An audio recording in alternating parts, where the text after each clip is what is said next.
actually going to try and pay for out-of-state players to come in. He will pay for their bus fare and even find somebody to house them, which I will be more than happy to do.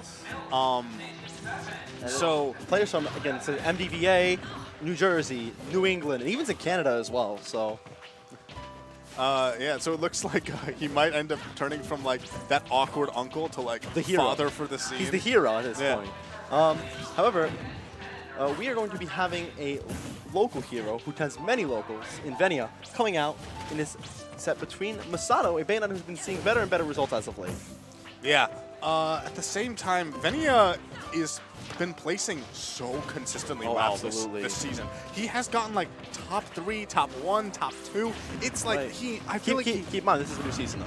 What? This is a new season though. Oh, so we just started the new season. Yes, Smash Tech just started the new season. But in the previous season, he had absolutely phenomenal rankings. So you have to imagine that he's going to be a top contender for that PR spot.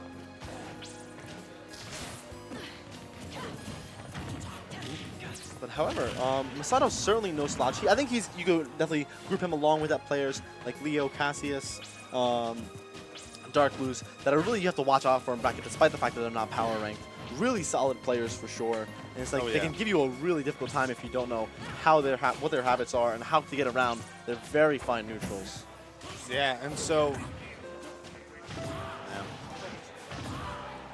And so anyway, right now Masato actually able to get a sizable lead of about 31%. It's, granted this is Venia, and Venia is going to be approaching no matter what. That's an up air. Missed the eye by Masato, yeah. He went straight up there. That was a cross-up It very well might have been. I think he drifted in front of him, meaning that the proper survival DI ended up becoming the worst DI possible, so really smart there from Venia. And that's the thing. I believe so. Yeah, these two have actually played before. I believe it was actually 1 or 2 Xenos ago. And it was honestly a very close set. But like you could see over time, the adaptation of Venia as it took over. It was like really made the set kind of one-sided in his favor. And I think we're seeing a little bit of that right now. Beginning of the game, very even. But now we're seeing all of this neutral come out from Venia, throwing Shoryukens, just keeping Masato on the outskirts of Smashville. Is that all you got? That was like a really cocky, is that all you got, when she was still off stage and in a bad position. Oh, that's an up B into the side B. I'm surprised no immediate up air. He's going to make it back. All right, a little bit of style coming out from Masato. Don't think you need that second side B, but opts for it. No, I assume that. Oh, that should be big though. Oh my goodness, he couldn't get back to the ground in time to get the punish. Oh, wait a minute. Wait a minute. Oh, getting ledge just in time. Oh, turn around, up tilt. And then forward air. And charging the smash attack, but he still actually won't end up dying to that forward air. Greninja forward air surprisingly weak. It looks so meaty. It looks like it should be like this hard-hitting like smash in the air, like Peaches, that's something that's so tough to do right there. We saw with Venia is DIing that up throw from Bayonetta so consistently like that, so you're not getting hit by the up B immediately after. It's so tough, but the meatiness of that fair is just gonna be just enough right there for Venia to take game number 1. Yeah, and we saw there just how Venia was able to, that adaptation, that slowly, just figuring out what he needed to do until by the end of that, we saw him he was continuously getting the same thing over and over again because I think it was just he found the weaknesses in what Masato was doing. We saw that landing fair quite a few times. Yeah. And we are going to this game number 2 on Salty, I need you off right now. All right, okay. I gotta hop off for match reasons.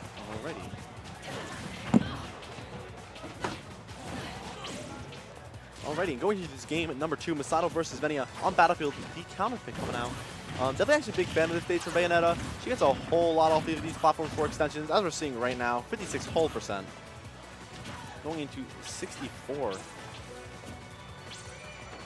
Now Venia's just going to try to stay on the ground. It really just helps him just avoid jumping into Bayo, stuff like that. Her hitboxes are really, really, really good. So jumping in front of Bayo can honestly get you a huge punish, or getting punished really hard. Ooh.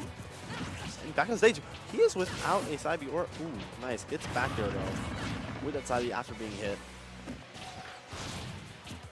That up smash using it a little bit longer than expected, but not getting any. Venia not getting any punish on it. It's a very similar start to game number 1. A stronger start from Masato, And then we'll see if Venia can make a repeat performance of getting a little bit of comeback, just a couple combos. That falling up air is so good, causes so much pressure on the shield on the platform. Ooh, a little bit of misinput there from Masato, I think. Opting to F tilt in the other direction. Nice shield cancel on that neutral B. However, he's forced all the way up the stage, and the air dodge read by Venia gonna take the stock off Masato. He is so amazing at the offstage game. His Hydro Pump, Shuriken, and his overall aerial play in general is just so phenomenal when it comes to really edgeguarding any character, especially one as difficult as Bayonetta. Oh, wait a minute. Oh, yeah, could have sworn that Hydro Pump was going to come out trying to push him off stage. Venia a little too low to do so. That's just, again, he's just opting to do these safe aerials and staying away. That Hydro Pump getting a little bit of chip damage that he needs, going right by him, mixing up Masato on the other side of him. This Hydro Pump play is just so phenomenal, weaving in and out. I don't think I've ever honestly seen Venia be this consistent just using the Hydro Pump in neutral.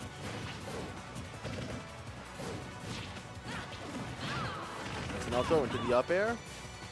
Another one right there. Not going to kill him just yet. The cross up as before. Even with bad DI, he's still going to be living that.